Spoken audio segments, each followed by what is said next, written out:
Forgot that I have a job to do. Okay. Okay, I call this October 10th hybrid regular public meeting of the Highland Park Board of Education to order. Then I still always forget to read this thing. The New Jersey Open Public Meetings Act was enacted to ensure the right of the public to have advance notice of and to attend the meetings of the public bodies at which any business affecting their interest is discussed or acted upon.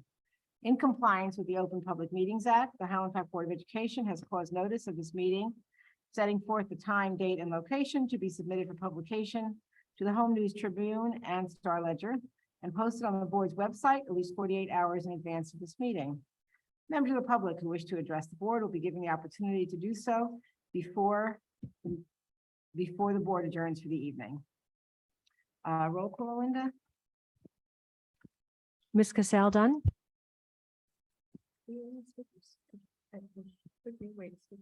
1, 2, 1, 2. Okay, sorry.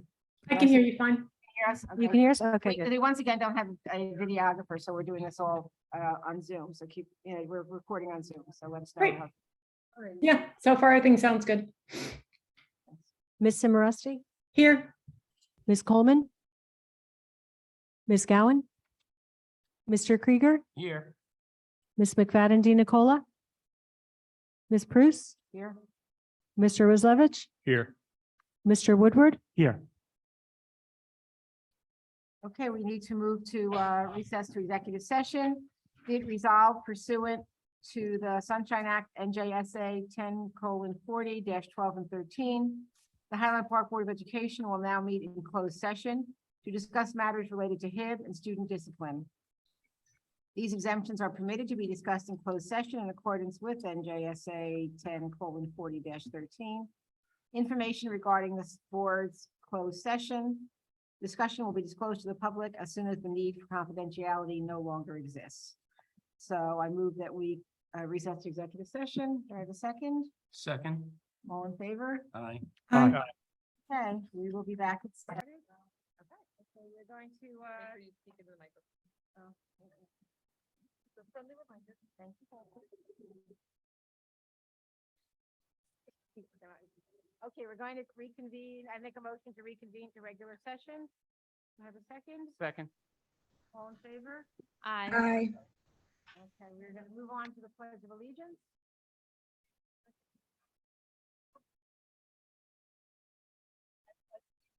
To the flag of the United States of America and to the republic for which it stands, one nation, under God, indivisible, with liberty and justice for all. There were no communications this month, none to report. We're need to approve the minutes from our regular hybrid public meeting and executive session from September the 12th. So I guess I can just make the motion that we approve those minutes. I'll have a second. Second. Okay, can we roll call for that one? Yes. Yes. Ms. Simoresti, Yes, and just to let you guys know, it's really hard to hear again. Got it into the mic, really? Can you hear me okay? I can hear you, Linda. Okay, so you see how close the microphone is to my mouth, Okay, practically do it. eating it. all right, we'll do our best. Oh, that's better, Marilyn. Yeah, if you get closer, I think it'll be better. That's really loud. Yes. So we have the opposite issue. Yeah.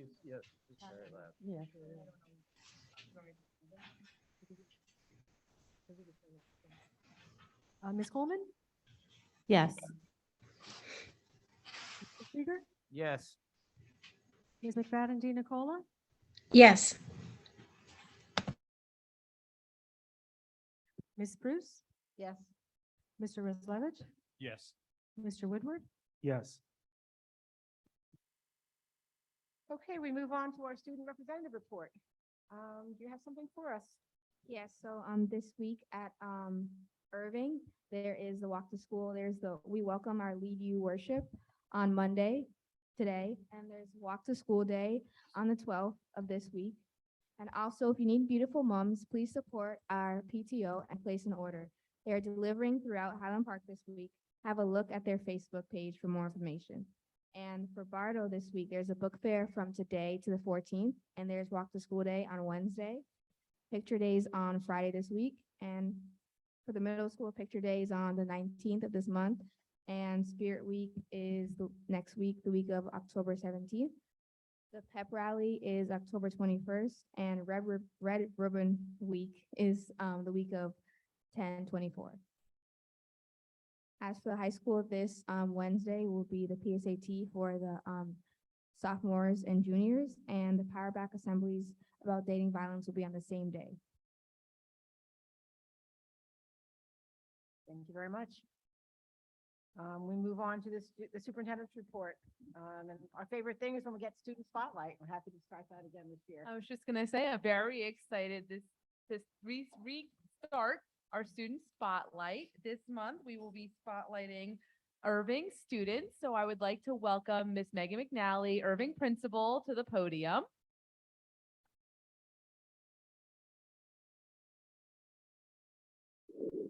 Good evening, everybody. Thanks for having me. I love coming to these because I love, as you know, spotlighting our students and their hard work and dedication to school.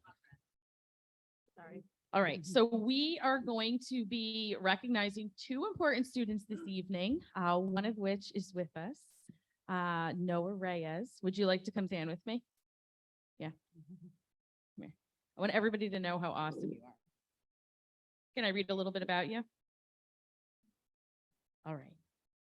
So Noah, collectively from multiple teachers of yours, you are a ray of sunshine, and I would happen to agree. That bright, shiny face of yours is a delight every single day. You're cheerful, you're optimistic, and you brighten everyone's day. Lila, do you want to come up? And you have the cutest little sister. Noah loves school. You have a ton of enthusiasm. Your enthusiasm is contagious because everybody wants to be friends with you. You try your best in all that you do, and you always look out for others, and you're quick to help anyone who needs a helping hand and a kind word of encouragement or a warm smile. You're an awesome friend and a great classmate. And you embody our school motto. What do I say every morning? Be the, and you're always the reason someone smiles today. You're warm, you're compassionate, which means you care a lot about others, and you have an awesome personality, and we're the lucky ones, mom, dad, and family, that get to have Noah with us each day. So kudos to you two, you did a great job. Congratulations, Noah. You're very welcome. Can I give you something? Here is a certificate for you. Congratulations. Thank you for being here. Thanks for bringing him. Mr. Brule, would you like to come up and know his family?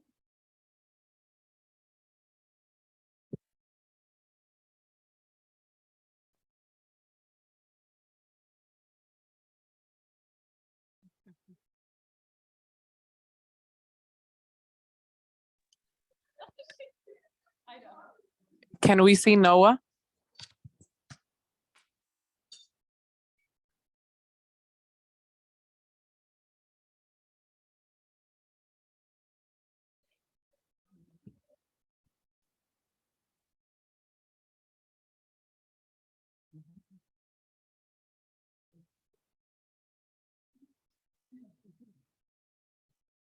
Congratulations.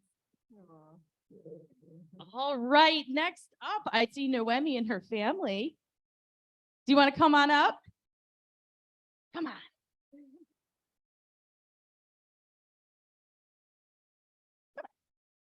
How are you? Good. I have some wonderful words to say about you tonight. Is that okay? All right. So the second student we're going to recognize tonight is Noemi Cruz Martinez. And I have some wonderful words to share about you too. All in all, you make the world and the classroom a better place. You are sweet as sunshine on a cloudy day. You are helpful, you are kind, and you're a wonderful friend. You always help your teacher without her even needing to ask you. Do you enjoy helping? I know I always see you helping out in the classroom too. You're focused and you're always ready to learn. You're a wonderful role model. Do you know what that means? So a good role model shows others the proper and correct things to do. So friends look to you because you're always doing what you're supposed to be doing. Awesome. You love to learn and you ask a lot of questions. You love to read books and you're excited to show your teacher how many numbers you can write up to.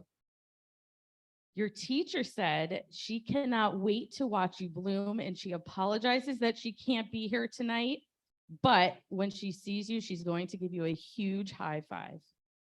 Noemi, she said, she's so proud of you.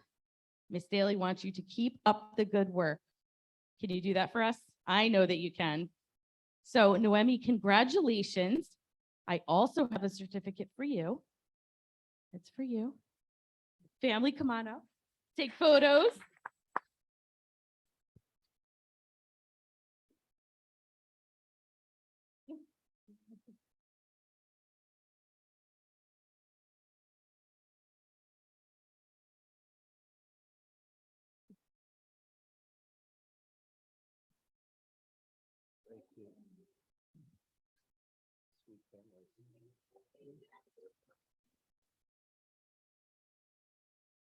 Thank you again. And congratulations to Noemi and to Noah.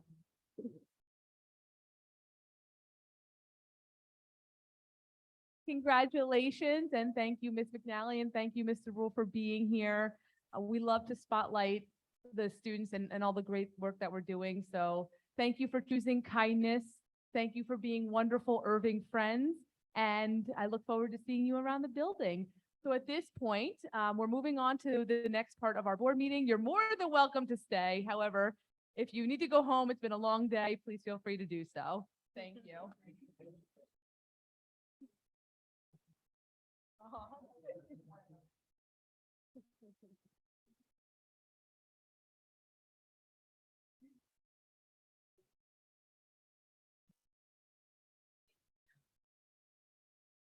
Nothing like seeing the world through the children's eyes and the smiles so big they light up rooms. That's why we do what we do.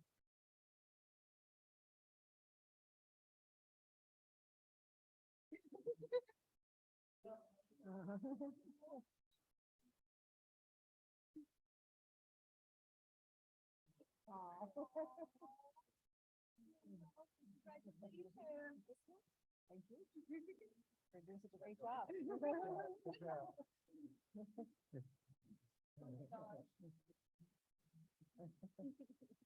love it. Aw. Go home and get some sleep. Okay. Bye, thank you.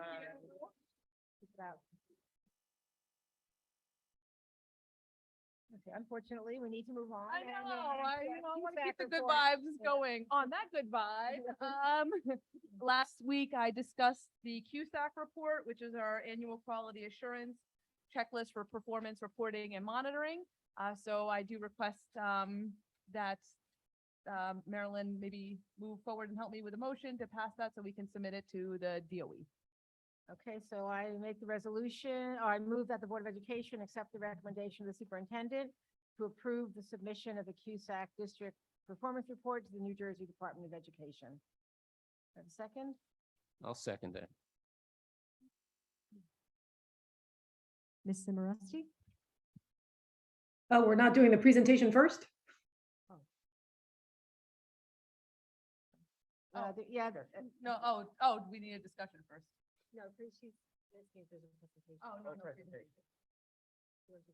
no. Oh, no. So last week I discussed the pillars, the 4 areas in which the report is generated for governance, fiscal, personnel, and curriculum. And we scored, out of it, so it's like 100% in each category. We scored 100 out of 100 in all, but finance, we missed 4 points due to audit findings, repeated audit findings. Okay. But compliance in all other categories. Okay, yes, sorry. No, it's fine. Ms. Coleman? Yes. Mr. Krieger, Yes. Ms. Prus, Yes. Mr. Rizlovich, Yes. Mr. Woodward, Yes. Yes, for me too. Oh, I'm so sorry. You know what? I had drawn a line. Miss McFadden, to Nicola, I apologize. It's okay. Thank you. First time it happened in 10 years, Linda. It's fine. I had a line that, Okay, we're going to move on to board committee reports and recommendations from the agenda. Curriculum and instruction. I think Michelle Allison gave it last week. The curriculum report. Yes, I was unable to attend last week. Okay, so if you just want to go over the items on the agenda. Sure. I'm sorry, I'm having trouble finding it. I will be right with you.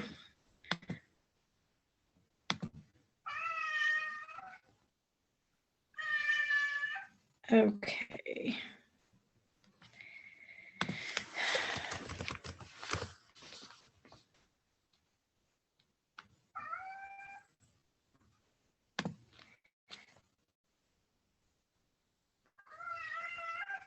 No, I think it's yeah, Michelle, you have a cat there? Is that what we're hearing? I do, yeah, and the cat's trying to get out of the house, which is, yeah, what she's crying about. But that said, the curriculum and instruction items are as follows. Number 1 is the approval of field trip requests, as usual. Number 2 is the approval of the HIB reports for the month of September 2022. And there's 3 sub items there, A through C.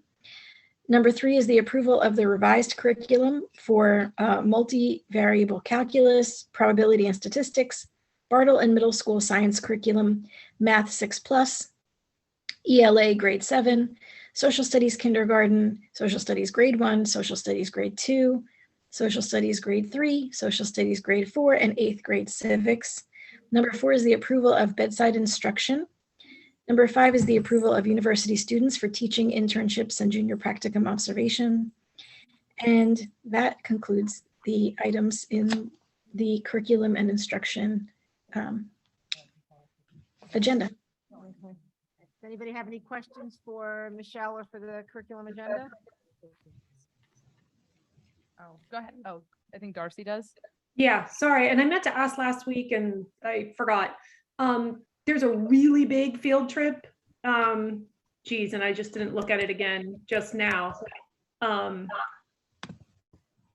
You know, one with a big price tag, and usually, you know, we try to make sure that those are, you know, that there's adequate fundraising, kids whose parents can't afford them, that there's accommodations made. So I'm wondering if we know anything about how that one is working. I'm sorry, I can pull it up in the. Is that the Model UN trip? Yeah. Montreal trip. Yeah. Yep. Mhm. So Yes. I can just say really quickly, as a Model UN parent in the past, they do a lot of fundraising, as far as I know, from years past. But that's my 2 cents on the whole thing. Right. Yeah. I just wanted to, you know, we haven't had a big one like this since COVID. So Right. I just want to make sure that all those guardrails are still in place and nobody's going to miss out on the opportunity, because this, I mean, this looks like one of the pricier ones that we've seen. Yes, I'll just jump in real quick. So yeah, so they did some fundraising, and also we had some student funds to support the students in need of reduced costs, you know, for any student that needed assistance financially. Okay. It does tend to be quite expensive, as far as memory Yeah, serves. it's a doozy. Yeah. Yeah. Yeah, it is. And it's a wonderful opportunity, obviously, but you know, we want to make sure that it's not, you know, exclusive. Right. Yeah, I guess that those costs are high. I guess it's spread over 40 students. Maybe that's where those high costs, where there's 40 students participating. If it's the same trip as they usually do, I think it's like a 3-night trip in New Brunswick at the Hyatt. No, this isn't Montreal. That's Going to why I'm asking. Montreal. Okay. So So, there's- I mean, that trip was expensive just to go into New Brunswick, Yeah. from what I remember, but we did have the ability to ask for assistance, I remember. Not quite sure about this one, actually. Because the transportation and the hotel fees are the responsibility of the parent and the student, and that's the bulk of the cost. Yeah, it's a lot of So, money. Yeah. so we have like, some kind of assurances that no kids are gonna be, Yeah, so they did fundraising, and then they also have, so we have the student funds account that Mr. Lassiter manages locally that helps to offset the cost of students that are in need of financial assistance. okay. Okay, great, thanks. Thank you. Thank you for the question, Darcy. Just, I'm sorry, I this is, didn't pose it last week. this is what replaces the Mexico trip, right? Yes. Yeah, this replaces the Mexico trip, Montreal this year. Yep. Okay, thanks for the question. We move on to equity and excellence, Monique. Nothing new to report. We'll be meeting tomorrow. And finance and facilities, Mark. Yes, thank you. Thanks, Marilyn. So we met on October 4th. That's last Tuesday evening at 5 o'clock. We had a pretty large agenda. I'll go through this and then I'll go through the items on the agenda itself. So we had discussed the student and staff computers that are coming due, and we're going to have to release, refinance, etc. That's the fleet. I'm sorry, I didn't rename that. It's not any kind of a ship fleet. It's a computer fleet, and so the idea will be what's the cost of lease finance and what's the resale on the current equipment going to bring in, but we don't have updates yet. The semester's just starting. This isn't going to be, this information won't be needed for months yet, but work will get started and we'll have some good ideas what it will cost us. We discussed the water testing after 3 of the fountains were found to be too high in lead. 2 of the fountains are not used much or not used hardly, I say at all. And no, 1 fountain was taken out of service, not used at all.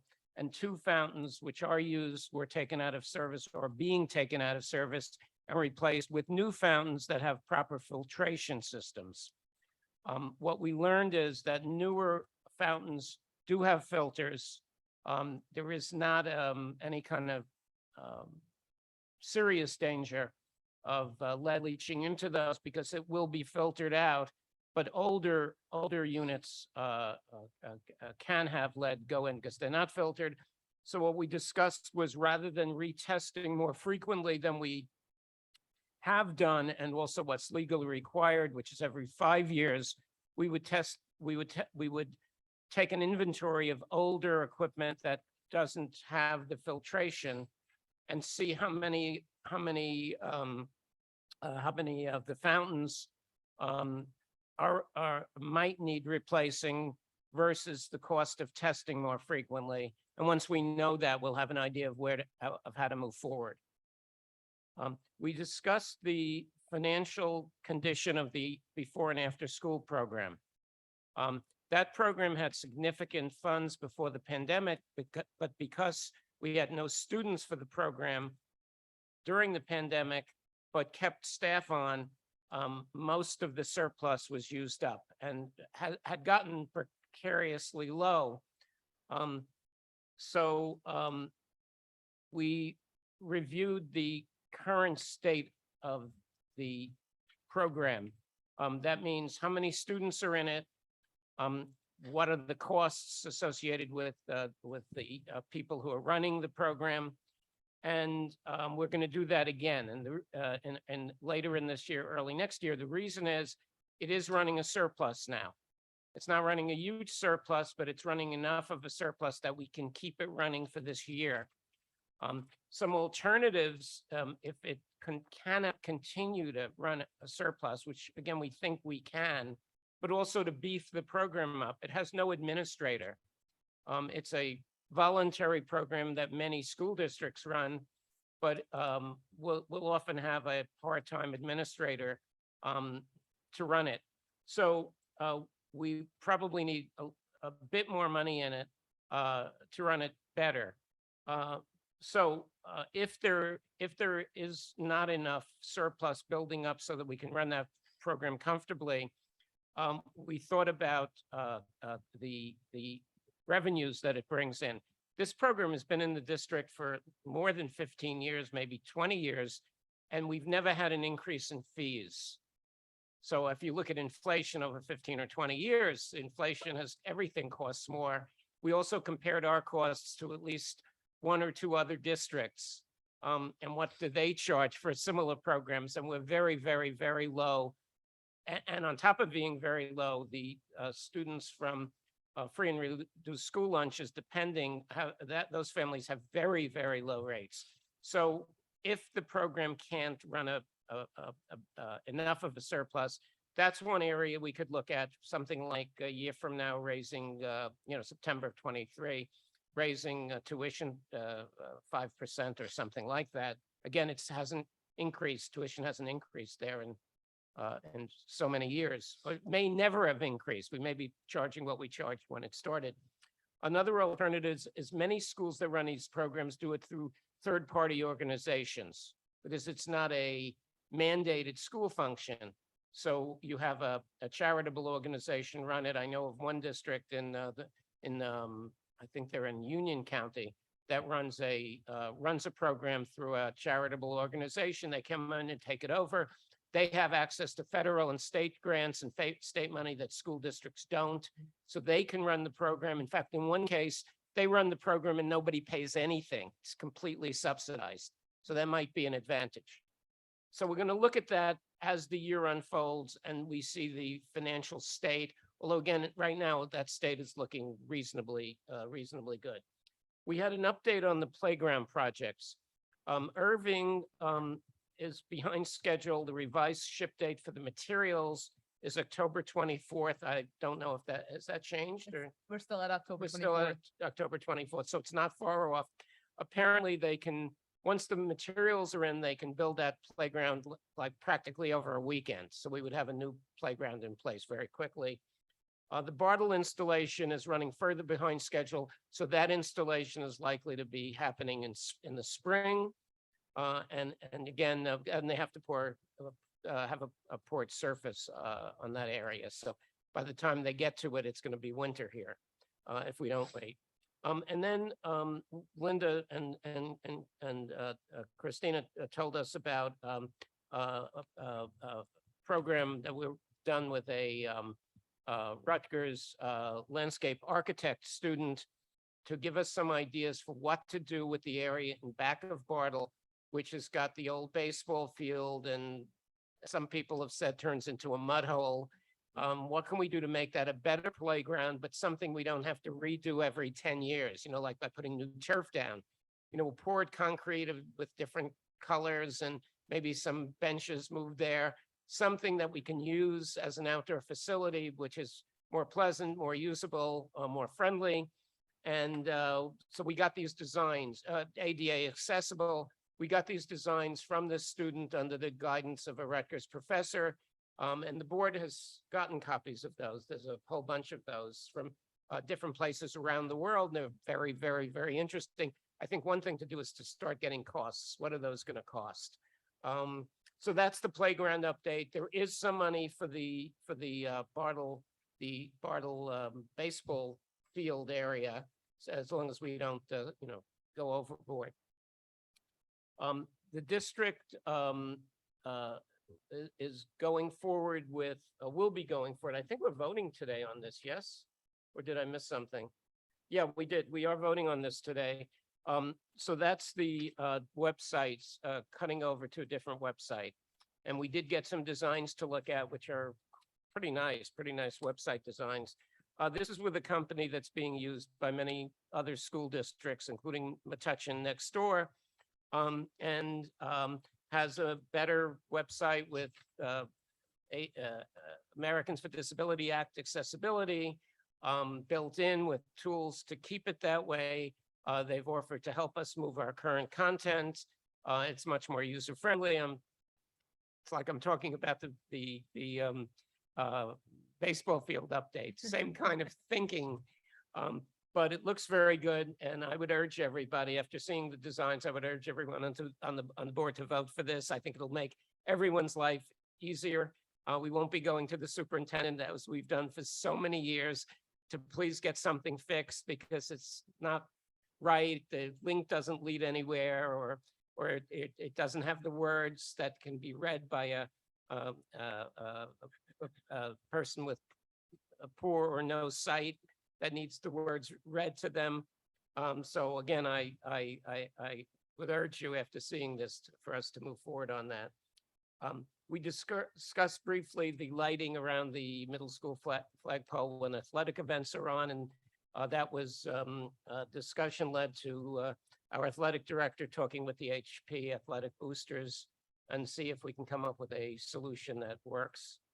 And then lastly, and sadly, the state DCF, that's the Division of Child and Family Services, I think I have that right, is now again planning on pulling the money from our teen center at the high school, which we've now brought down into the middle school, the tween center. So they would take those funds away, which are quite substantial, from us and 90 other districts around the state, and put them into put that money and much more money into a program where youth counseling services take place at hubs around the state. They talked about 15 hubs. I don't know how they get the kids to those hubs. You know, we have to then hire buses. The whole plan seemed pretty awful. Plus, they're taking the money away from us. And so there are petitions to sign. Dr. Nicosia is going to be meeting with the DCF along with some other superintendents to urge them to continue our funding. If they don't, we're going to have to come up with some creative ways of finding a considerable amount of money, between $250,000 and $325,000. It's a lot of money. And, you know, to the state, for 90 districts, they're giving out what are drops in the bucket compared to this new program they're touting, with lots of directors and assistant directors and counselors. And that's all great, but you could leave the good programs in place. So I urge anyone who's listening to take up the call, sign the petitions. You can find the petition if you're on Facebook. A number of us have put up links to that petition. And we're going to move forward and try to get them to change their opinion. They did this once I don't know, 2 or 3 years ago. We're going to take the money away. We don't know what we're going to do with it, but we're going to take the money away from the grants that go to all the districts like Highland Park that are running something like a teen center for counseling, and they backed off under pressure. I think we're going to have our state senator in, Senator Degnan is going to come in to discuss this with us. So let's try to make this happen. And I think that's the report. Yeah, we had no policies to discuss. And sorry, I'm so long. Apologize. On to the committee agenda. So I went through numbers 1 and 2 last time. We have a treasurer's report, a board secretary's report, saying that we're not over our budget at this point. We haven't been overextended.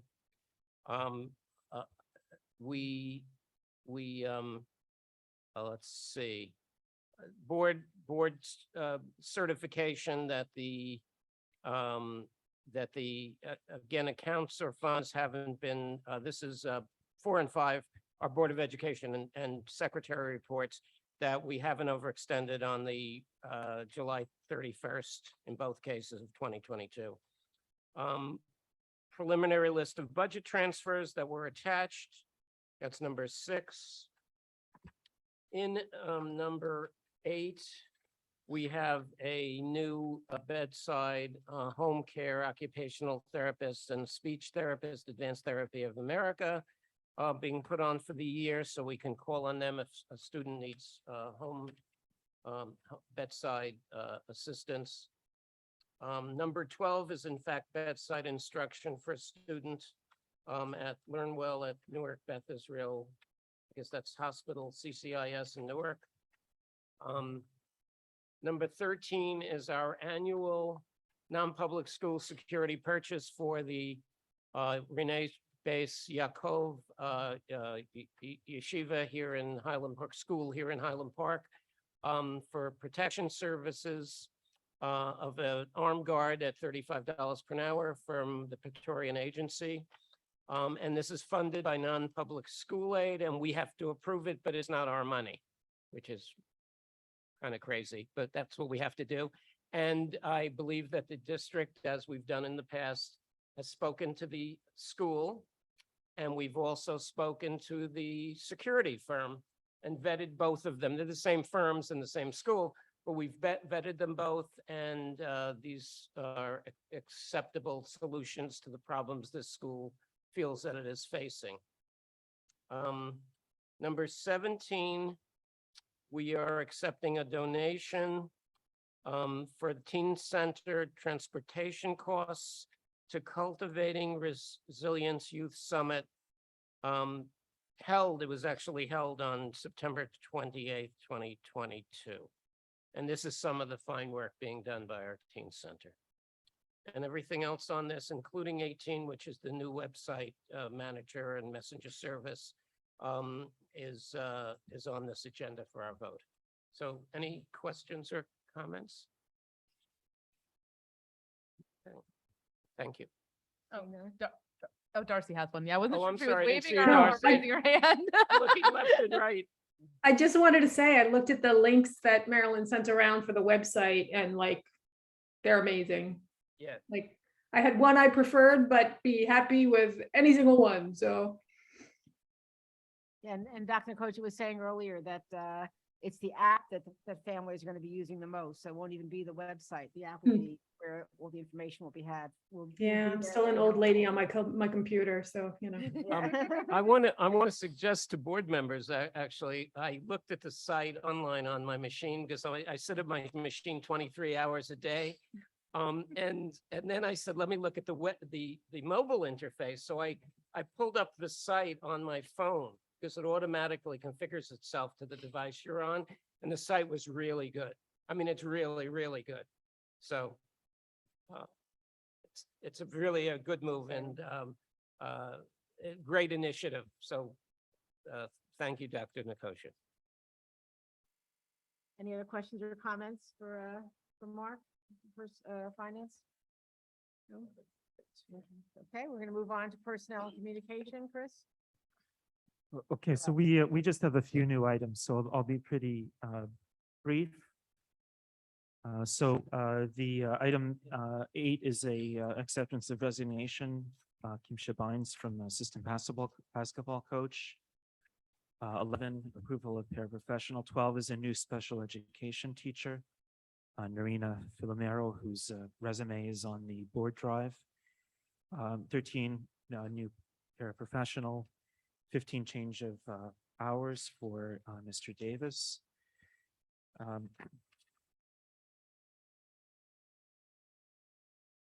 31, approval of Mr. Presti as a technician for outside events. 32 is a psychologist for educational services. I don't have a resume for Ms. Everson, but this was an agency provided hire.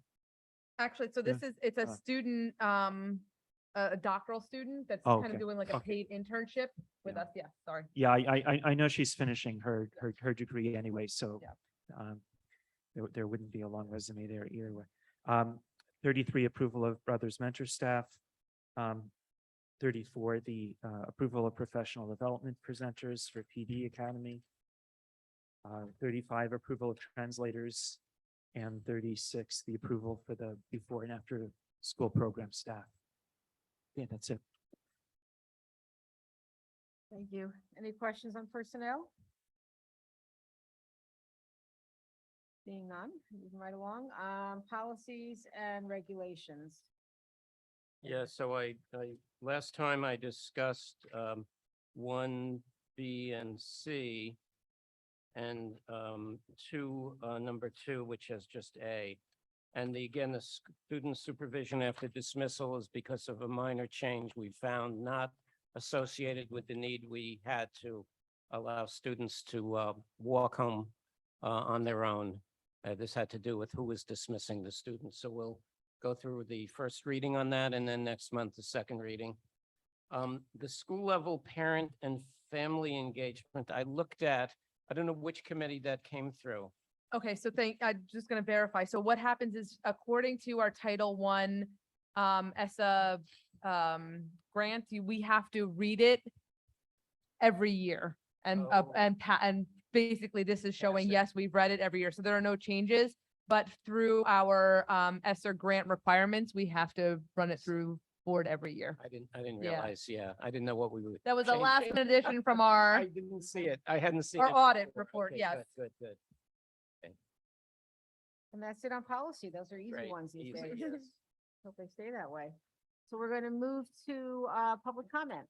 The Highland Park Board of Education welcomes public participation and has reserved this time for your comments.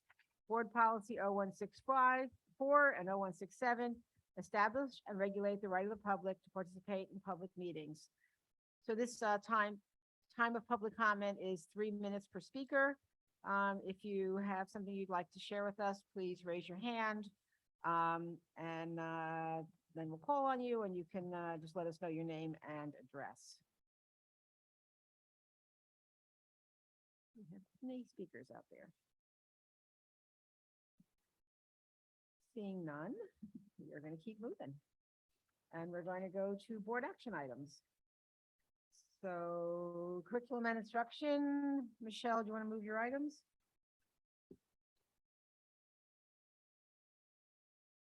I think you're muted, Michelle.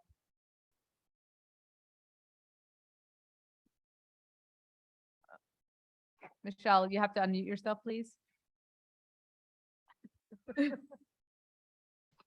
I mean, one more year of this and I'll get used to it. I promise. Okay. Okay, so I would like to move items 1 through 7 under curriculum and instruction. I'm sorry, 5. It's 5, 1 through 5. I'll second it.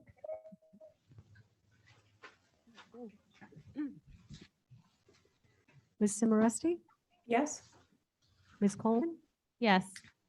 Mr. Krieger, Yes. Ms. McFadden Nicola, Yes. Ms. Prus, Yes. Mr. Rizlovich, Yes. Mr. Woodward, Yes. Okay, and finance and facilities, Mark. Yeah, I'd like to move 1 through 18. Second. Ms. Simoresti, Yes. Ms. Coleman, Yes. Mr. Krieger, Yes. Ms. McFadden Nicola, Yes. Ms. Prus, Yes. Mr. Rizlovich, No on 13 and yes on the remainder. Mr. Woodward, Yes. Okay, and personnel and communication. Chris, Yeah, I'd like to move items 1 through 36. I'll second it. Nobody's seconding here. Ms. Simoresti, Yes. Ms. Coleman, Yes. Mr. Krieger, Yes. Ms. McFadden Nicola, Yes. Ms. Prus, Yes.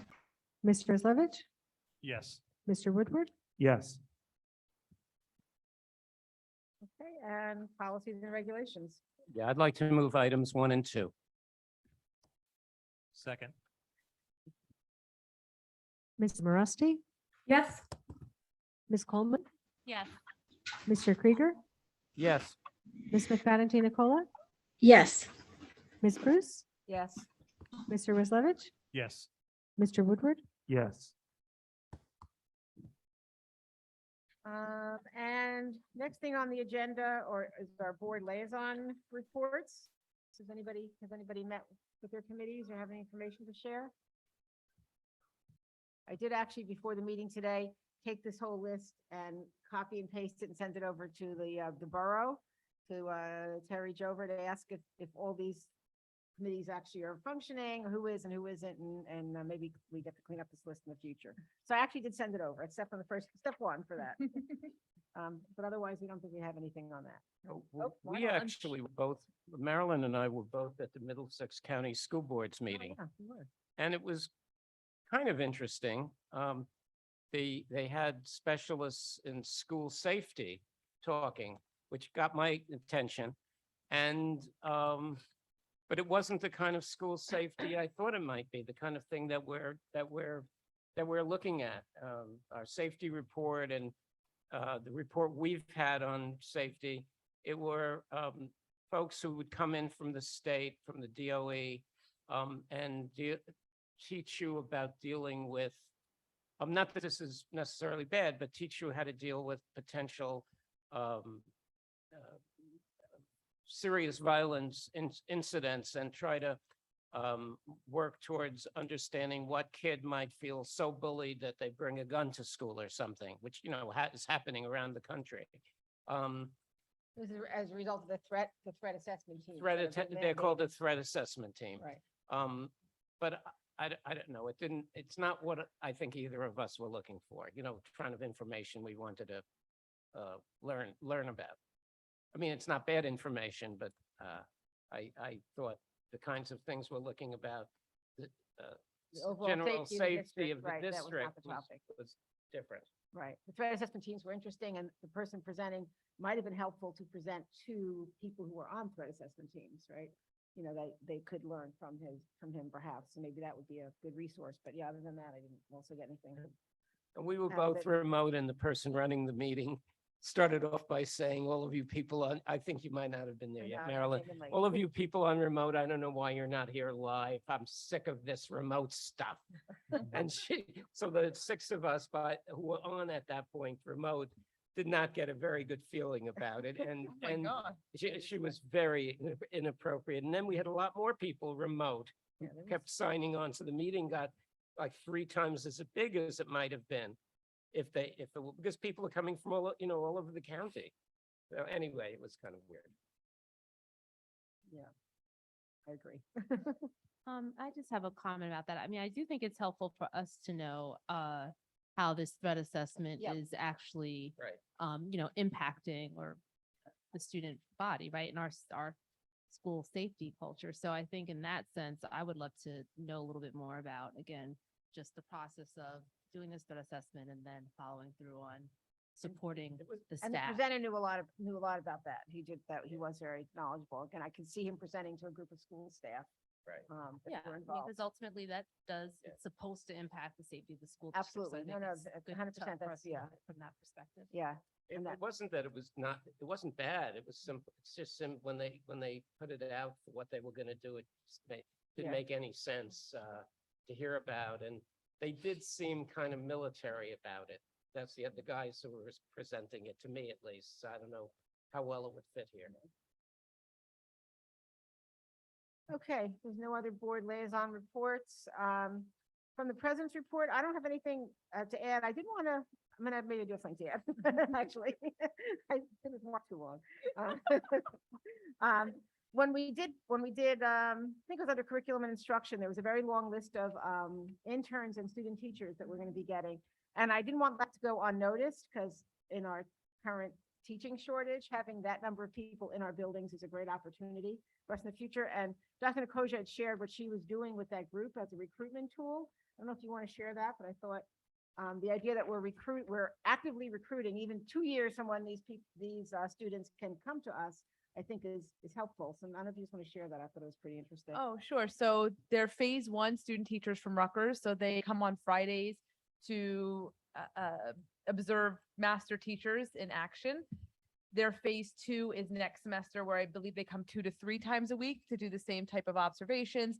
Then there's a phase 3, and then they go into their clinical, which is full on student teaching. So it's like a gradual entry into full student teaching. So I looked at the list and I got very excited about some Mandarin teachers, some elementary special ed, some math, middle school math. So what I did was I worked with Leslie Calabrese from Rutgers, who's our liaison. And so I thought it would be a really great opportunity, one, to strengthen our partnership with Rutgers, to accept their student teachers in here, but also as a recruitment tool. So I put together some swag bags. So in next board notes, you'll see pictures of the swag bags with some, stuff from Highland Park, lanyards, pens, and things like that. A note from me, including my business card. And then I did a launch with them to really highlight the wonderful things that we're doing in Highland Park, to tell them about our family and our community. According to Leslie, Highland Park is like the #1 requested placement at Rutgers. There's a waiting list for students at Rutgers to come that want to help and be part of Highland Park. In addition to their work, they also have to get involved in the school community. So after school activities and things like that, and you'll see things coming up in next month's board agenda items, which would be open gym and things like that for middle school students at night that they'll be volunteering to help us run. So they have been fingerprinted and background checked, so they are eligible to work with our students, but that they have to get involved.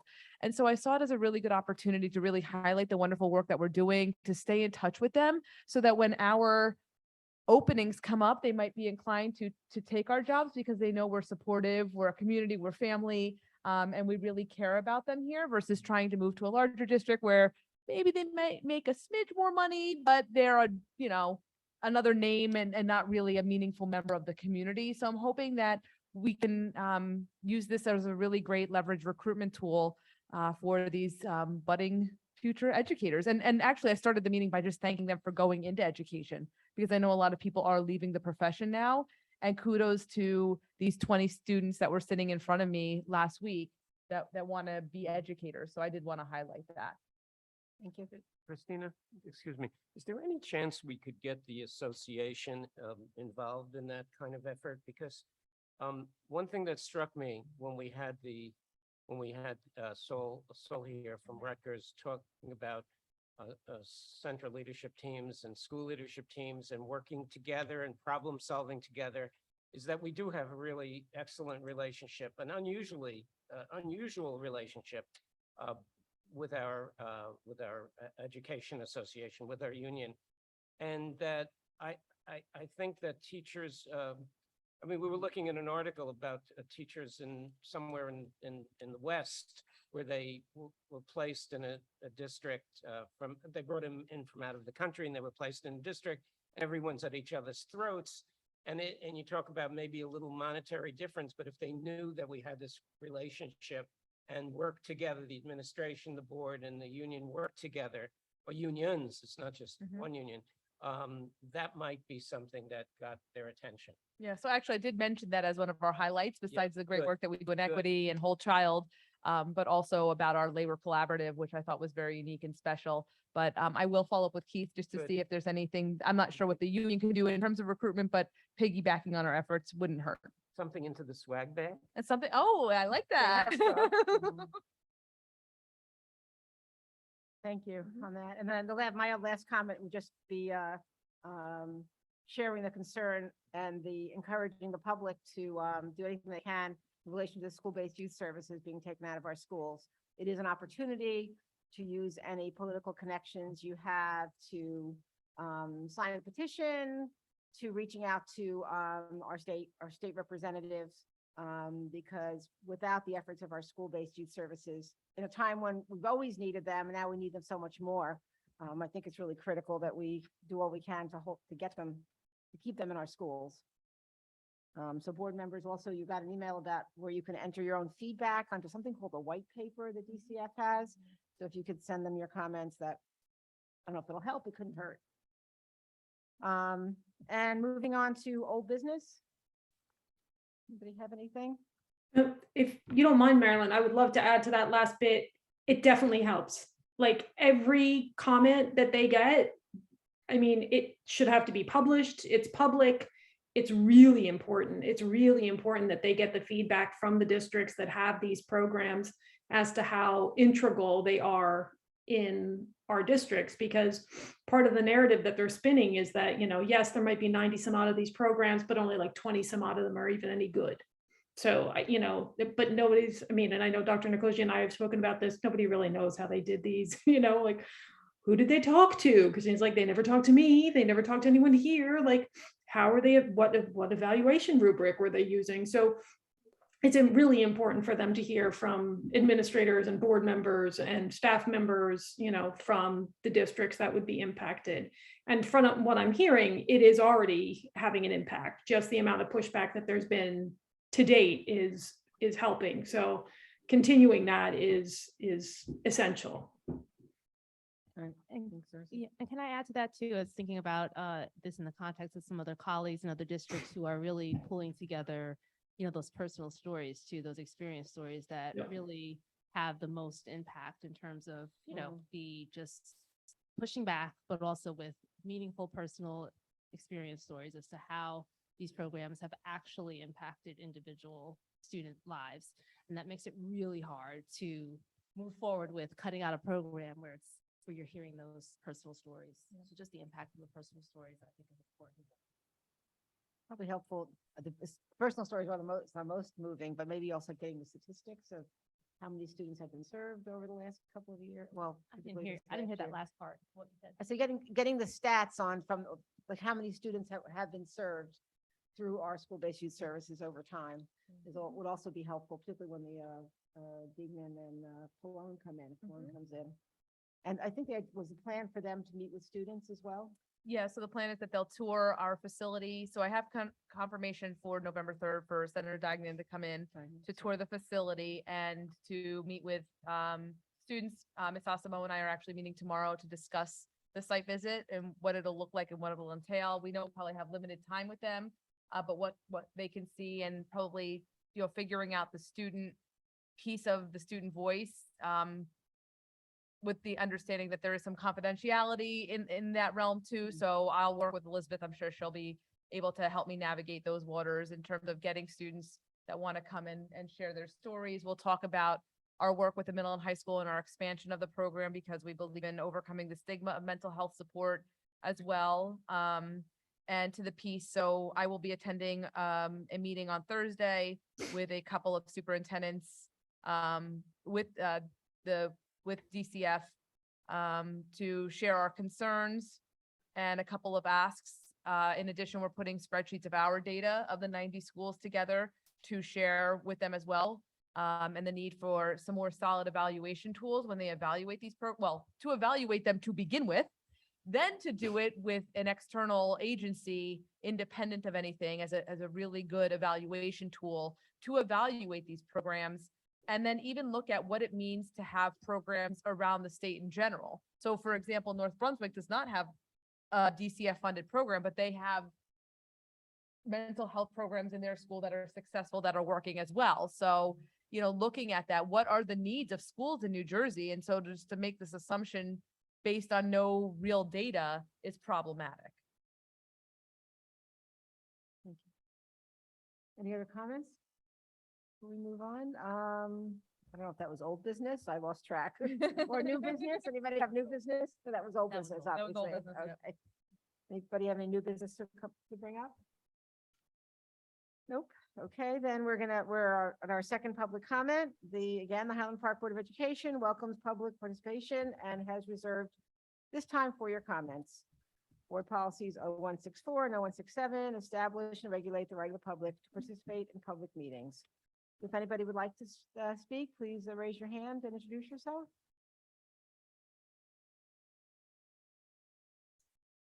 And seeing none, I guess I move that we adjourn. Second. All in favor? Aye. Thank you. Good night, Thanks everyone. all. Good night.